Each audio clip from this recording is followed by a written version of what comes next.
ಆಗ್ಲಿಕ್ಕತ್ತದ ಈ city next right ನಗರ next light ಅಂತೆಲ್ಲ ಕೆಲಸ ಹೇಳೋದು ಅವ್ರು ಆರೋಪ ಮಾಡ್ತಾ ಇದ್ದಾರೆ. ಅಂಥ ಪ್ರಸಂಗದಲ್ಲೇ ಹೋಗಿ ಅಲ್ಲೇ ಕುಸುಮಾವತಿ ಅವ್ರ ಮನೆಗೆ ಭೇಟಿಯಾಗಿ ಬಂದಿದ್ದು. ಇವತ್ತು ಮತ್ತೆ ಬಿ ಜೆ ಪಿ ದೊಡ್ಡ ಚರ್ಚೆ ಈಗ ಆಲ್ರೆಡಿ ಬಂತು. ಕಾಂಗ್ರೆಸ್ ಹೋಗ್ಲಿಕ್ಕೆ ರೆಡಿ ಆಗ್ತಾಯಿದೆ. ಅದು ಮತ್ತೆ ಬೇರೆ ಅವರು ಒಂದು ರ್ಯಾಲಿ ಮಾಡೋರನ್ನ ಅಂದ್ರೆ ಒಟ್ಟಿನಲ್ಲೇ ಧರ್ಮವನ್ನು ತಮ್ಮ ಹೆಂಗೆ ಬೇಕು ಉಪಯೋಗ ಮಾಡ್ಕೊಳ್ಳಿಕ್ಕೆ ಎಲ್ಲರೂ ಪ್ರಯತ್ನ ಮಾಡೋರ. ಏಕಲಿಗೆ ಎರಡೂ ಕೆಲಸ ಆಗಬೇಕು. ಒಂದು ನಾವು ನ್ಯಾಯಪರ ಇದ್ದೀವಿ, ಇನ್ನೊಂದು ಅಧರ್ಮವನ್ನು ಉಳಿಸ್ತೀವಿ ಅನ್ನೋಂಥ ಮಾತನ್ನು, ಜೊತೆಗೆ ಹೆಗ್ಗಡೆ ಅವರದ್ರಲ್ಲಿಲ್ಲ ಅನ್ನೋಂಥ ಮಾತನ್ನು. ಈ ನಡುವೆ SIT ಇದ್ದಿದ್ದು ಮೌನವಾಗಿ ಇಲ್ಲ ಸೌಜನ್ಯ ಕೇಸ್ ನಾವು ತೆಗೆದುಕೊಳ್ಳೋದಿಲ್ಲ ಅಂತನ ಅದಕ್ಕೆ ಸಂಬಂಧಿಸಿದಂಥ ಉದಯ್ ಜೈನ್ ನಿಮಗೆ ಗೊತ್ತದ ರಿಕ್ಷಾ ಡ್ರೈವರ್ ಅವರು ಕರೆಸಿ ಮಾತಾಡಿದ.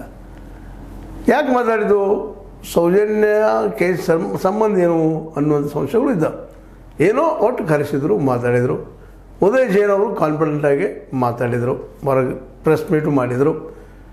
ಅಂದರೆ ಒಟ್ಟಾರೆಯಾಗಿ SIT ಇದ್ದಿದ್ದು ಏಕಾಲಕ್ಕೆ ಎರಡು ಕಡೆ ಬಾಣ ಹೊಡ್ತಾ ಇದೆ.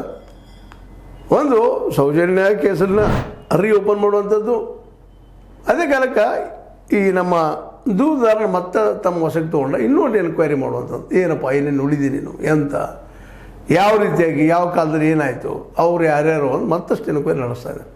ಅಂದ್ರೆ ನಿಧಾನಕ್ಕೆ ಇದು ಎತ್ತು ಓಡಾಡ್ತದೆ ಗೊತ್ತಾಗ್ತಾ ಇಲ್ಲ. ಆದರೆ ರಾಜ್ಯ ಸರ್ಕಾರ ಮಾತ್ರ ಪೂರ್ಣ ಪ್ರಮಾಣದಲ್ಲಿ SITಗೆ ಒಂದು ಪರ್ಮಿಷನ್ ಕೊಟ್ಟದ್ದು ಸತ್ತು ಹುಡುಕಿ ತೆಗಿರಿ ಗೊತ್ತಾಯಿಲ್ಲ ನಮಗಂತ. ಇದು ಹೀಗೆ ನಡೆದಾಗಣ ಇಲ್ಲಿ BJPಯಲ್ಲಿ ಮೊದಲ ಒಡೆದ ಮನೆಯಾಗಿತ್ತು. ಈ ನಮ್ಮ ವಿಜಯೇಂದ್ರ ಹೋಗಿ ಬಂದಕ್ಕಾಗಿ ಅಲ್ಲಿ ಇನ್ನಷ್ಟು ಒಡೆದ